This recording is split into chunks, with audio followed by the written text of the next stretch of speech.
মানুষ বলেন যে সরকারি কর্মচারীদের একটা অংশ তারা কি ভালো জানেন?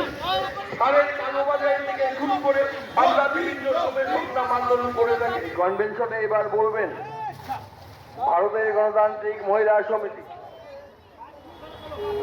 দ্রব্য মূল্য বৃদ্ধি থেকে আরম্ভ করে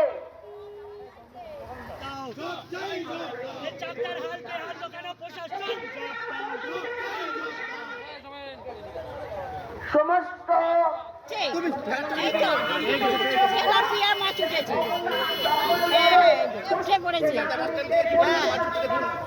আমরা সাধারণ মানুষের কাছে কিছু কথা বলতে চাইছি।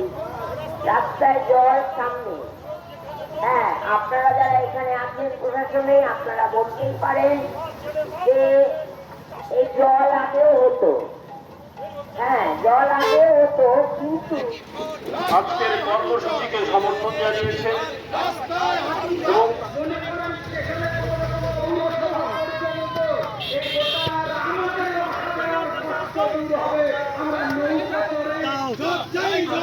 চারটার হাল কেন প্রশাসন